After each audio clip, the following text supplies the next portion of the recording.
No matter where you come from, no matter where you're going, here's a place where you can take comfort in the knowing that whether if you've come to stay a while or just passing through, this door is open to you. Come on in, come on in. God in us recognizes the God in you. Whether you're black or white, gay or straight, Christian, Buddhist or Jew, this door is open to you. Come and let's be silent. Come and share a hug. Come, let's pray together. Come, love and be loved. From the blissed out to the turned out, from the pampered to the abused, this door is open to you. Come on in. Come on in. The God in us recognizes the God in you. Whether you're black or white, gay or straight, Christian, Buddhist or Jew, this door is open for you. Oh, this door, said this door, I said this door is open to you.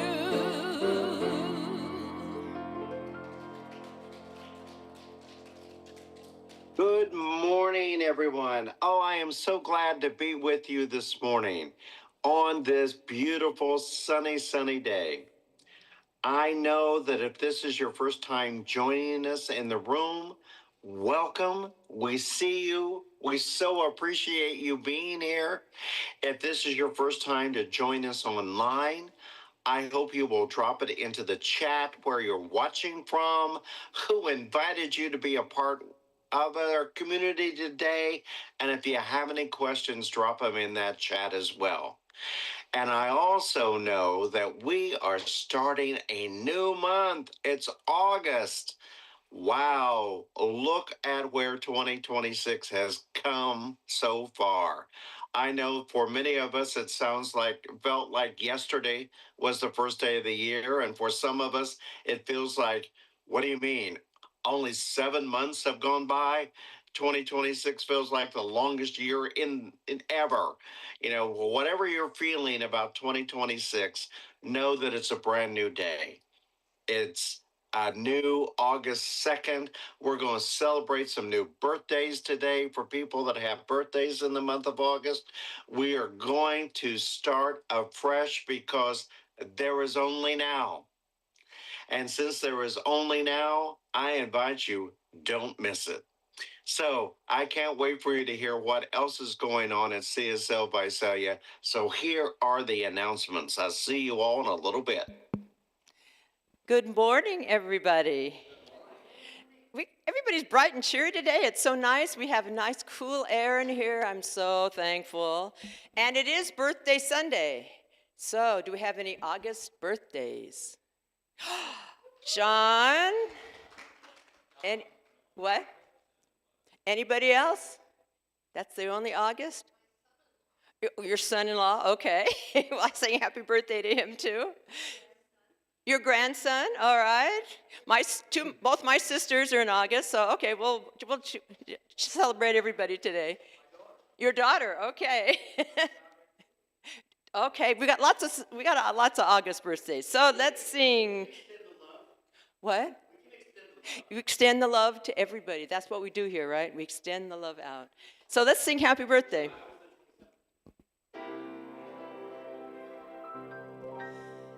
Happy birthday to you. Happy birthday to you. Happy birthday, everybody.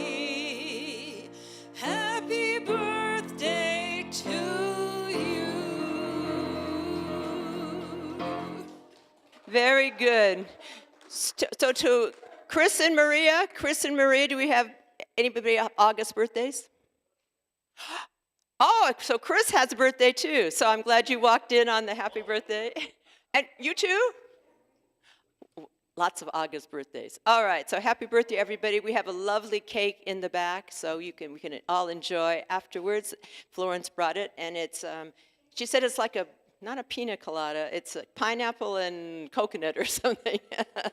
so, so very different. So let's go to our announcements.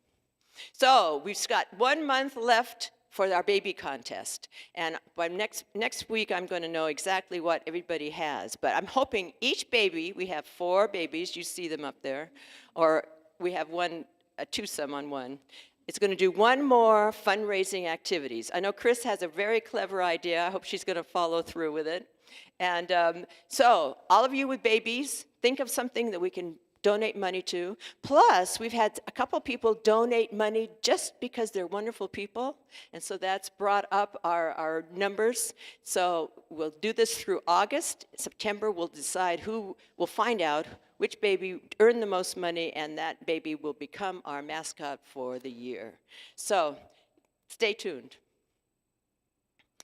Online sales. So I just heard from Sue.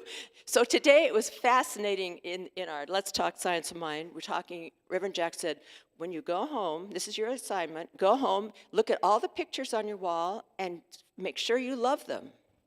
And if you don't love them, take them down and put something up that you do love. So Sue said she's got 2 paintings she bought a long time ago, and she doesn't love them anymore, and she's going to put them on the sale. So hopefully we'll get some money out of them. Florence has put some money, put things on like silver and things on the website, and she's gotten some money. So that's our first money in. Anybody else? The rules on how to do it, it's so simple. Bev's daughter-in-law is doing them. Is doing it for us. All I have to do is send them a picture and information, and she'll put it on the marketplace, and we'll see what we can sell. So Sue, I'd be interested to know how your pictures do. So remember, it's a great, easy fundraising, and it's a great way to clean out your closet. Today is Explorers, and we're talking about beliefs today. We started this last month, and we didn't get through it all, so we decided, okay, how do people develop beliefs? How can beliefs change? And why has Christianity endured to become the main religious practice in the world? Interesting topics, and Explorers always has wonderful topics. Join us today at 1. You can go out and get something to eat, come back at 1 and have the discussion, or just bring a snack and we'll eat in there. We'll do it all, and it'll be another great discussion. Summer to Pivot. Okay, so I have to admit, I finally got into the summer school last Wednesday night, and I found out that the website we've been giving you doesn't work. I had to go through lots of things to finally find it, that this is the correct, and I have some sheets on the back with the correct summer school. It's, a lot of people saying, we haven't had classes, we need some basic classes. Well, that's what summer school is doing. She was talking about, it was Reverend Andriette that Reverend Jack talks about all the time. I think she's probably pretty wonderful. And she was talking about the first 2 parts of our affirmative prayer. And then, let's go to the next slide. Then this was one of the things I took a screenshot of it because I thought it was fascinating. So they were talking about peace. Peace requires practice. You only get there by practicing again and again. This is the heart of today's lesson, and we talked about that again this morning at Let's Talk. You got to do it over and over so your mindset goes there. And then I love this, what it says here. Spiritual practice does not mean that a disturbing thought never enters our minds, because, we talk about change your thinking, change your life. The practice is learning that we do not have to give every thought residency. So, okay, these negative thoughts come into your mind, but don't let them sit there. I thought it was great. Anyway, take it out. There's 2 more times, and we got to break out into small groups online or in-house, so got to talk to some people. It's a great experience, learning experience, so I would suggest try it out. Wednesday night, the next 2 Wednesdays at 6 o'clock. I still haven't heard about Anne. Has anybody heard anything else about Anne? I think she must be still holding on because they're going to call me when they let me know that she's made her transition. But they're planning a celebration of life Saturday, August 22nd, 12 noon in the Hanford Civic Auditorium. And this is what's really neat. Her art will be on display, and it's going to go to a scholarship for art students. Anne had so many artistic talents, and we ended up getting lots of her things when she cleared out her little studio. So keep that in your mind, put it on your calendar, and we'll keep you updated on Anne. Keep her in your thoughts. Okay, I just want to show this one more time. I went out there to make sure it wasn't up yet, because I know our new lettering on our awning. What? It's going to be up pretty soon, so you might keep checking. Anyway, people are going to be able to know where we are, because they always tell me they have an idea, but you can't tell, and this new lettering is going to make us visible. And thank you to a number of board members who donated the money so we can make it happen. Okay, so this Friday is art show. And remember what I was saying about look at your wall? So if there's anything on your walls that you don't like anymore, take it down and come Friday and buy one of these wonderful pieces of art, because they're gorgeous. I love the one of Frida Kahlo over here, and they're just, and of course I love the cow over here. My brother-in-law's birthday was July, and he likes cows, so I sent him a picture of the cow. My sister told me he hadn't opened a card yet. Typical. Anyway, this Friday from 5 to 8 is our art show. We're going to have this wonderful show. We'll have some of the artists here, and they'll be talking about how they do their art. And we have something special. Next slide. Newell Bringhurst, who was a history teacher at COS for many years, and he's written a book on the first 100 years of COS. COS celebrates their 100th anniversary next month in September. And so he's written a book. It's quite a story about how we got this book written and finally finished. They wanted to do it years and years ago. So he'll be here to sell his book and sign his book and talk a little bit about some of the fun stories in here. You know, COS back in 26 was on the old Visalia High School campus, now Redwood High School. And so even at that point, the high school was overflowing with students, and they crammed in the college students too. And then when they finally built the current campus, way out in the middle of the country, and people complained, why are you building this college so far out of town? Well, it's a little different now. Anyway, I hope you'll come, hear him, listen to the hymn talk and our artist talk. It's a fun evening. People sit around and chat, so try to make it anytime between 5 and 8. And I will go on to what's next. So we're done with announcements, and we're going to read the mission statement.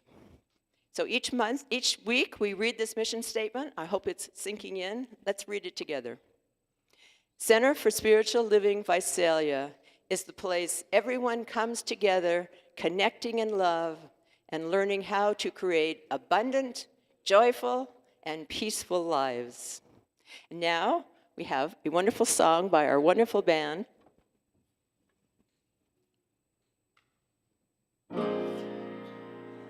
It's a beautiful morning. I think I'll go outside a while and just smile. Just take in some clean, fresh air, 'cause no sense in staying inside if the weather's fine and you've got the time. It's your chance to wake up and plan another brand new day. Either way, it's a beautiful morning. Each bird keeps singing his own song. So long, I've got to be on my way now. No good just hanging around. I got to cover ground. You couldn't keep me down. Just ain't no good if the sun shines and you're still inside shooting high. Still inside shooting high. Still inside shooting high.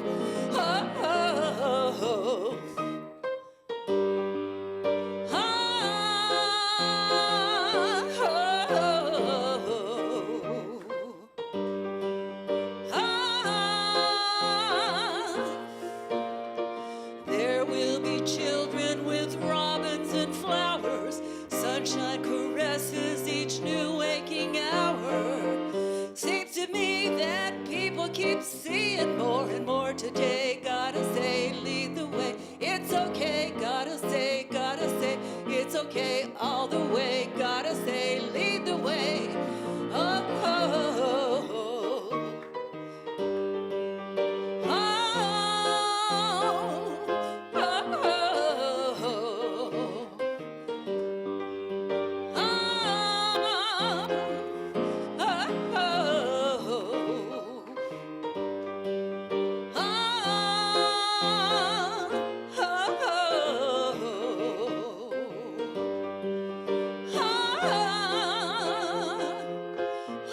oh, oh,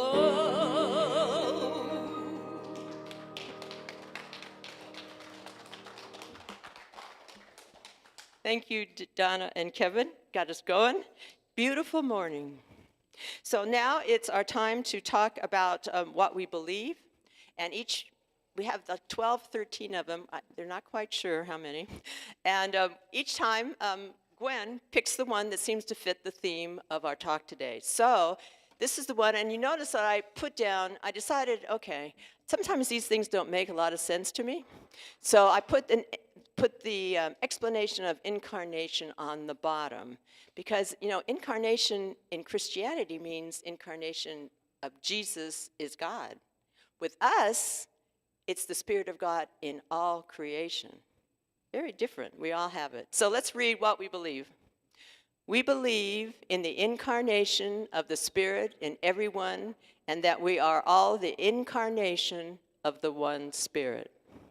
Thank you. And now, Bonnie is going to give us our diversity quote. Good morning. Okay. Today we have the talk title, There is Only Now. And I am bringing you this book, 365 Science of Mind, from Dr. Ernest Holmes. I didn't realize that I was going to have two offerings, both from Ernest Holmes. It just sort of evolved into that.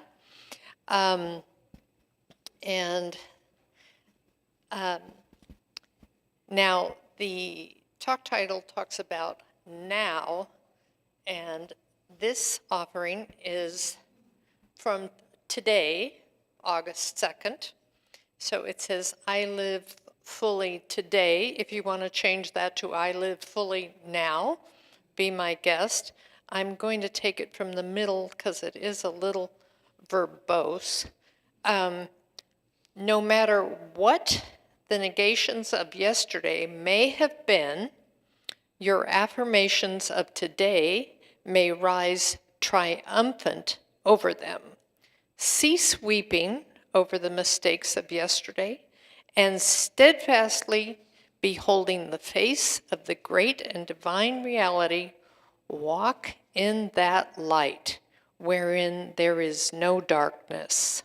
Say, I know that every negative condition of the past is swept away. I refuse to see it or to think about it. Yesterday is no longer here. Tomorrow has not yet arrived. Today is God's day. God's day is my day. Today, bright with hope and filled with promise, is mine. I am alive, awake, and aware today. Isn't that great? That's number one. And then number two is, I was so taken by Sandria's talk last week. She said so many things that impressed me. And one thing that she mentioned, one of many, was how difficult it can be to forgive. So today, keeping in mind that Science of Mind, our teaching, is kind of a mixture of spirituality, science, and psychology. And it goes, Here we go. Also from Ernest Holmes.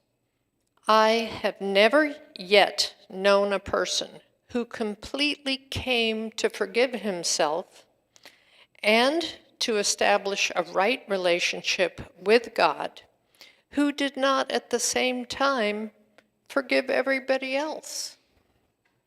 Most of our criticism of others comes from an unconscious rejection of the self. And that's from Dr. Ernest Holmes' Science of Mind magazine. Thank you.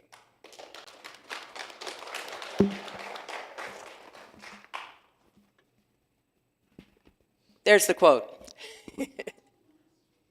That's not quite it, I'm not sure, but that's the quote that we have for him today. So let's stand now and sing the congregational song. Congregational. Use me, use me.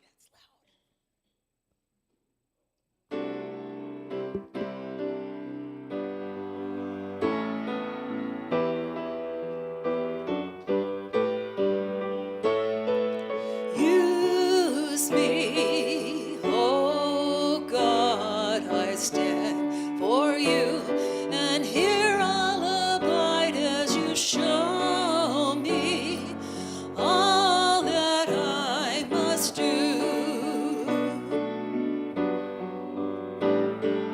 I used to think God was the sun, God is the sun, but God's so much more than the earth or the stars or all of creation.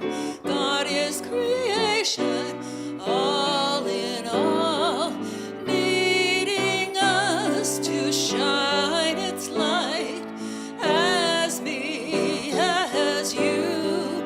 So use me, oh God, I stand for you, and here I'll abide as you show me all that I must do. Command my hands, what must I do? Command my heart, it's here for you. God is the love that heals all creation. God is creator, makes all things new, and God needs us to shine its light. God needs us to shine its light.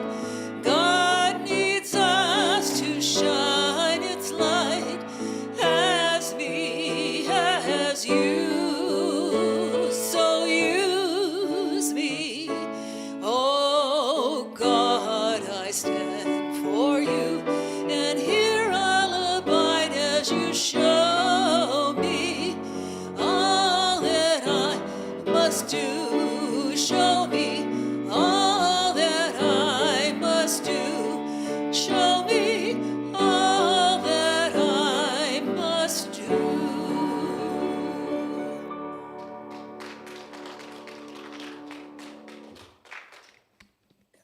Thank you so much for that. Oh, I hope you're choosing to be inspired today, whether it be by the spoken word, by the music, or the sense of being with one another.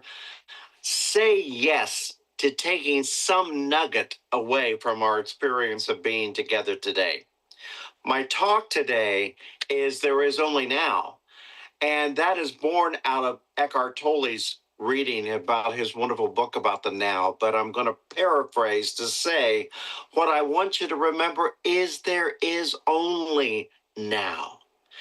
And I don't know whether you've had an experience like I have had in my life, because I'm out here being a human, practicing this spirituality, and sometimes falling short and sometimes getting it right. But have you ever set your intention to accomplish some things during the day and getting none of it done? Mostly, I'm talking about one of those days where procrastination sneaks in and causes you to sabotage your intention for getting something done. I'm not necessarily talking about some other extraneous thing that might have popped up that you had to change and put your focus over there to deal with a family emergency. I'm talking about that self sabotage in our own life. Those things that stop us from doing what we say we want to do. So, part of my talk was to say there's only now, don't miss it. And what I really want to encourage you to think about today is not missing an opportunity to be your authentic self. Part of what we talked about in the Let's Talk Science of Mind class this morning from the daily read from the Science of Mind magazine is to understand that we are a vessel for good. We are a vessel for love, wholeness, and harmony in life. And so we could very well take that reading and think, okay, I'm going to set my intention this week to be the demonstration of love, to be the demonstration of wholeness, to be the demonstration of harmony. And we may take a look at it and go, that's nice. Maybe somebody else is going to do that this week, and I'll pray them up and just affirm that they'll get the thing done. But I don't know if I'm ready to do that. I heard someone say this week, oh, I just don't feel ready to start that right now. And the teacher looked back at them and said, what you need to understand is ready is not a feeling. Ready, being ready is an action. And so even you may not feel like doing the thing, you need to step out and do it anyway, oftentimes in life. And we do that by setting our intention. You know, one of the things that I also became aware of this week, it was a little synopsis of how a book becomes canonized. And so if the Odyssey is one of those films right now that is being a major hit in the theaters. And so the original work of the Odyssey would be recognized as a canon because it has sustained time. It is a story that's told generation after generation after generation.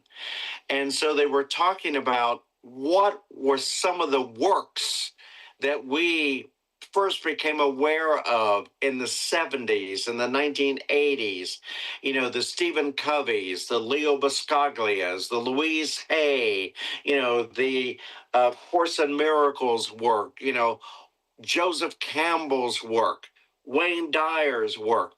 What of all of that transformational work has become canonized, meaning it's still selling if you're a bookseller. It's still changing lives if you're a student of the thing. And of all of them, the only person that has still got books on the bookshelf at a B. Dalton or at Amazon's bookseller is Wayne Dyer. And most specifically, I remember the very first Wayne Dyer book I ever touched. It was I'm Okay, You're Okay. And it really kind of planted that seed for the harmony that we were talking about and recognizing that we're all okay. We just need to find that common ground, that common place of wholeness where we can be in community with one another. But the book that is still selling is his book around intention. And I think that that's so significant because if we really think about it, and I know that this may be a lesson you don't want to hear right now today, but your life right now, we're living in the now. So anything you see around you is the manifestation of your intention. Everything that's in your life right now is the manifestation of your intention. Now, you may want to say, but no, this happened to me and that happened to me and that caused me to. How you transcended whatever it was that happened to you has painted the picture of your life right now. Not the thing, not the trauma. It is the transition of it, how you transcended it or how you stayed stuck in it. You know, one of the things that a major therapist talked about is that oftentimes whenever a client would come to them, especially if it was a female client, they would come to them and they would start to share their story and why they may have come to therapy. The therapist would be listening for the intonation of the voice that was showing up in the room. So it may very well have been a 38-year-old woman, but still could be mistaken for a 13-year-old or an adolescent, still spoke like a little girl, still used that little girl charm, still used that, that energy of that time. And then the therapist would ask the question, oh, tell me what happened to you at 13. And suddenly that opened the Pandora's box to the trauma that the person had held. Now, they thought that they had persevered. They thought that they had gone on, but there was something still hanging on. There was an emotion born out of that trauma back at 13 that locked them in to holding on to that adolescent a little bit in some way, because that adolescent did not want to move on until that trauma was healed. And so we get to look at everything that we do right now, our life right now. What is going on with us? What triggers us? What excites us? What is it that we are doing to live our life in the way that we say that we want to live it? So we get back to this idea of if we set an intention, and if we set an intention to have a different experience, that means we must do something every day, an action step to fulfilling that intention. One of the tenets that Wayne Dyer would talk about, the first one, which I think is so interesting, is creativity. So if we set an intention to manifest something in our life, what is a creative way that is going to get us closer to that? What can we do to make that happen? And for each of us, that's going to be different. But it may be just finding a book about someone who's done what it is that we want to do. Say that we want to become a master chef. Say that we want to do, French cooking.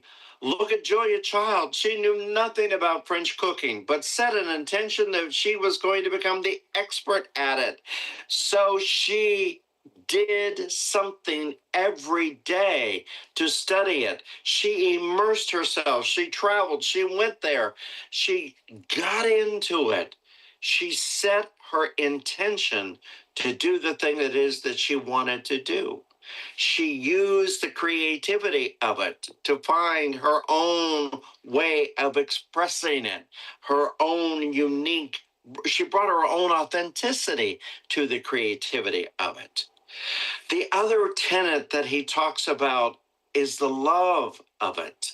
So if you're looking at the love that surrounds your intention, perhaps you have an intention to be a healer, to be a caretaker, to be someone that brings comfort. You must tap into the love that is the healing balm within each of those things in order to really keep your attention on your intention. So there's that opportunity. So one of the things that I want to invite you to do this week going forward is to live intentionally in the now. What do I mean by that? This was the homework assignment I gave to the folks in this Let's Talk Science of Mind class. When you go home today, or if you're in your home right now, what does your sanctuary say about your intention? If a stranger was to walk into the front door of your home right now, what would they say was your intention for expressing yourself in your home? Is your home a shrine to people that no longer exists on the planet? That if you walk by their portraits, you have to explain to people who they are and why they're there and why they're on your wall? Or is your home a reflection of you and who you want to be in the world? My beloved friend Terry Cole Whitaker, who started all this, said, if you want to know how your life looks, look in your car. Your car is a reflection of the chaos in your life. If you go out and you get in your car and it's neat and orderly and everything is in its place, then so is your life. Most likely your life is in that order. But if you go out and you get in your car and you're first embarrassed to let somebody else in that car, that's the universe telling you you should be embarrassed about letting somebody else in your life. So Terry would offer this idea. The first thing you want to do is clean up your house. Get your house in order. Set your intention that your home is a sanctuary, that your home is a healing reflection of who and whose you are.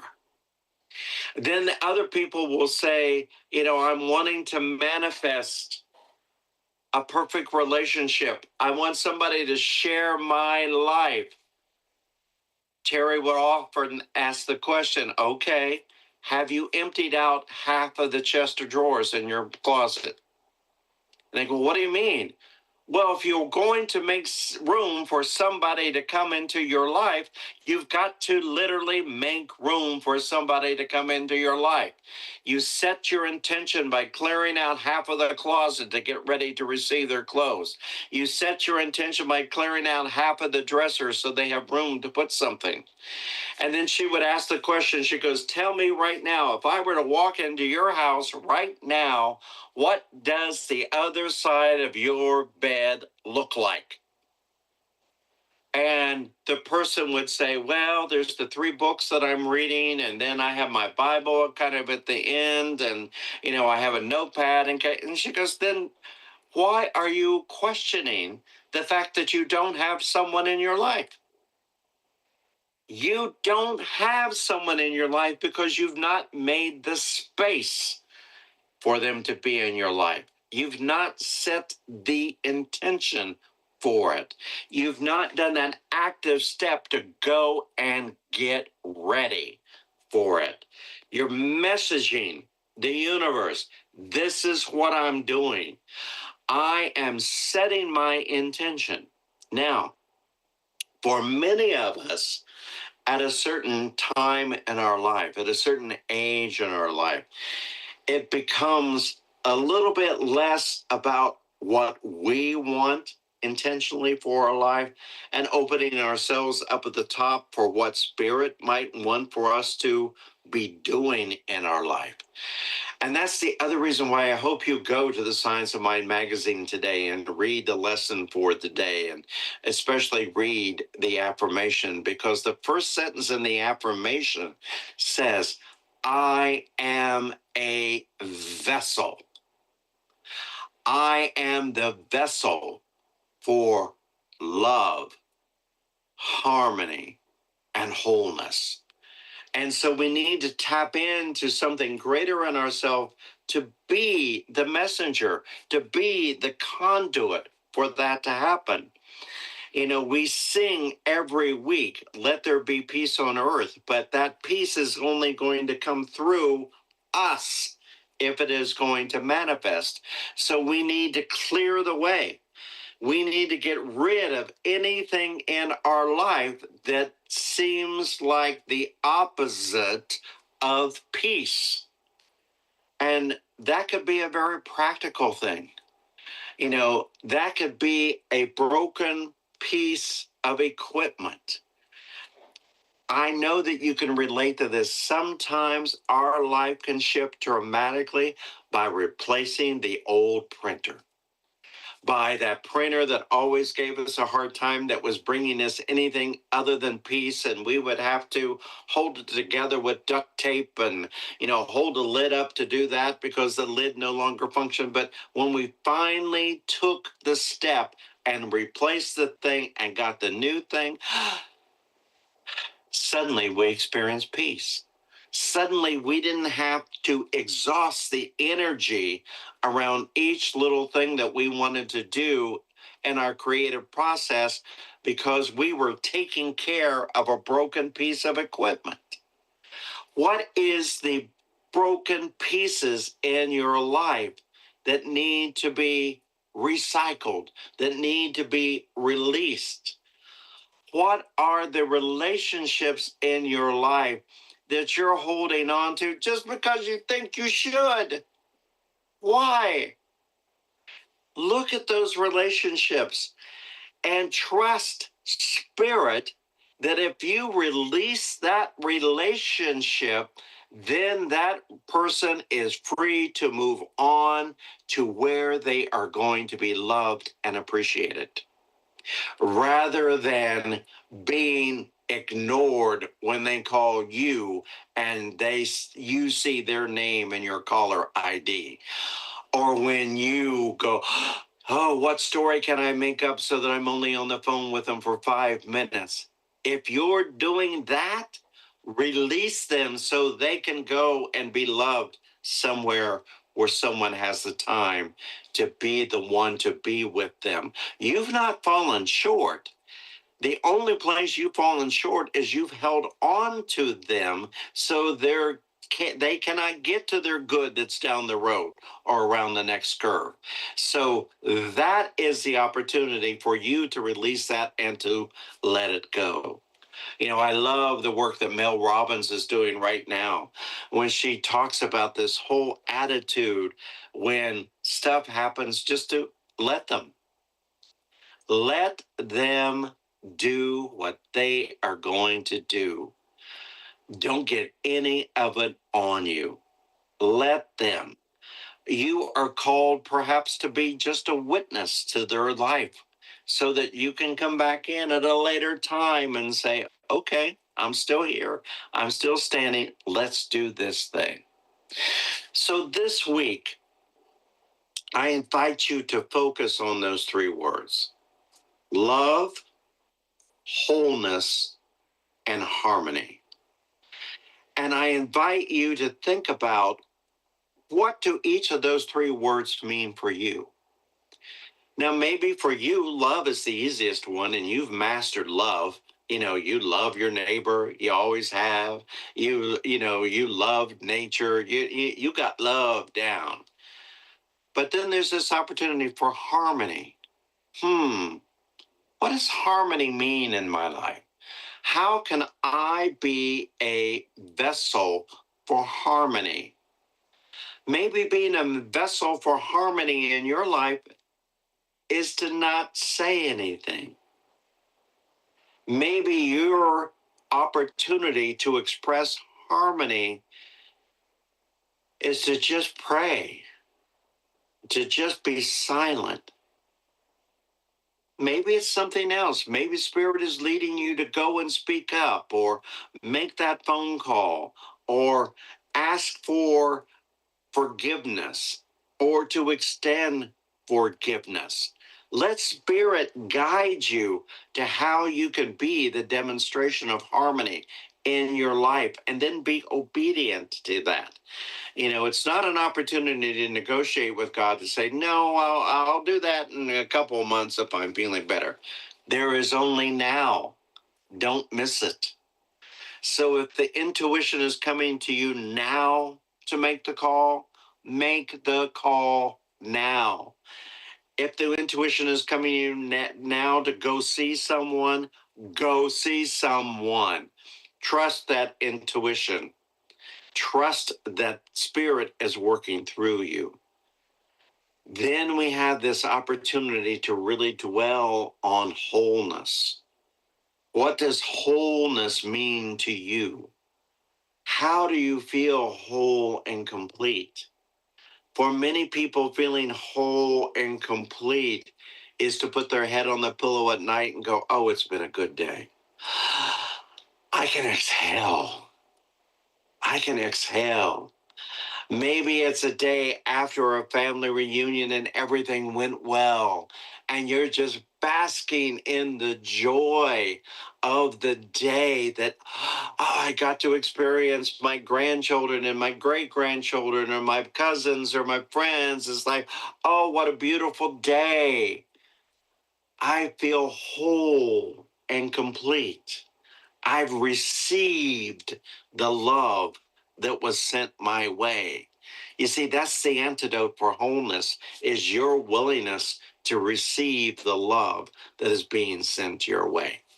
So this week, we are going to keep our intention on living in the now. There's only now.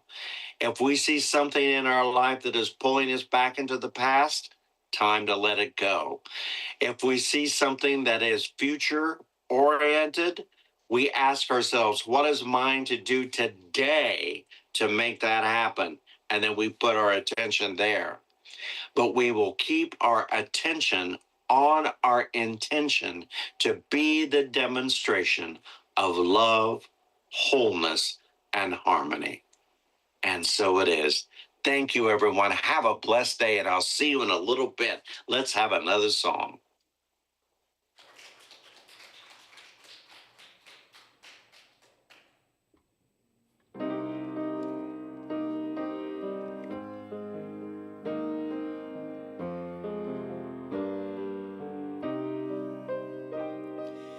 You are the heart, you are the hands, you are the voice of spirit on earth, and who you are, and all you do is a blessing to the world. I am the heart, I am the hands, I am the voice of spirit on earth, and who I am, and all I do is a blessing to the world.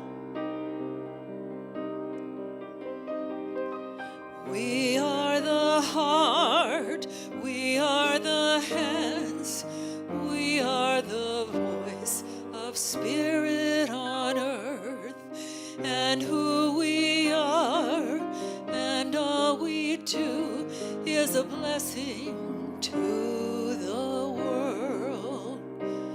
It's a blessing to the world. It's a blessing to the world.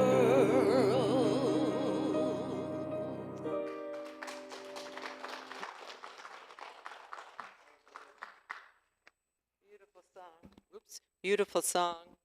I like that song.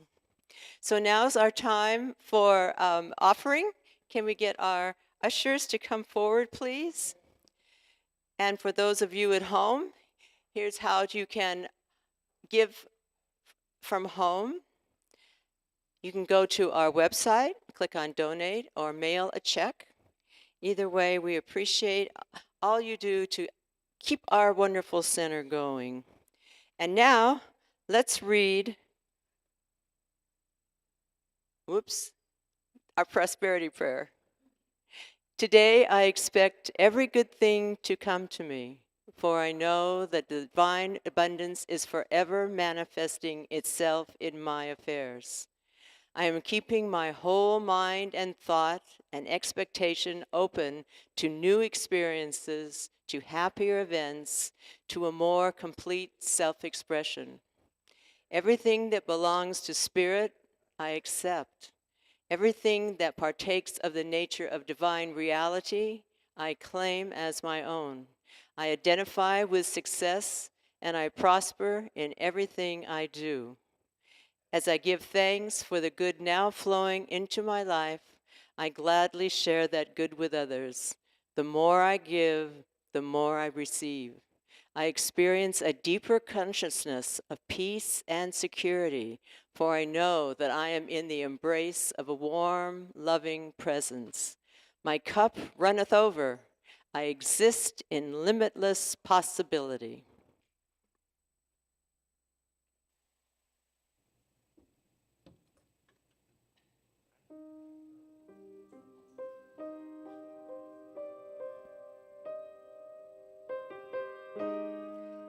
And once you've given your offering, please come up and we'll start making our peace circle.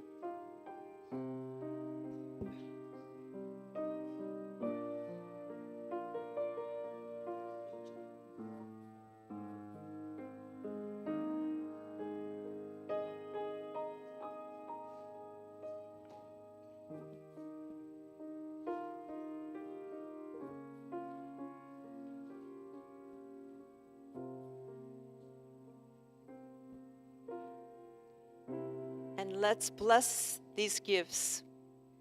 We bless these gifts and give thanks for all the good that they will manifest. And so it is. And so it is, we bless the gifts. One of the things that I would like for you to think about right now, just as you gather in the circle in Visalia to be a part of our closing benediction, or if you're joining us online as we prepare to wrap up today, I want you to think of the word peace. And I want you to think of the attribute that you would assign to the word peace. What does peace really look like to you? Don't try to think what peace might look like to Donna, or what peace might look like to Steve, or what peace might look like to Betty. I want you to think, if you were surrounded in peace, what would you be feeling? What would you be sensing? How would you know that peace was present in your life? I want you to hold on to that word, whatever that attribute it is that you choose as your demonstration of peace. Know that that is what Spirit is calling you to be the demonstration of. So as we sing our benediction, where we affirm that peace is possible, where we can live in a world that's full of peace, know that it's your word, your statement, your affirmation, your proclamation that's going to make that real. So join me in singing our benediction. Let there be peace on earth, and let it begin with me.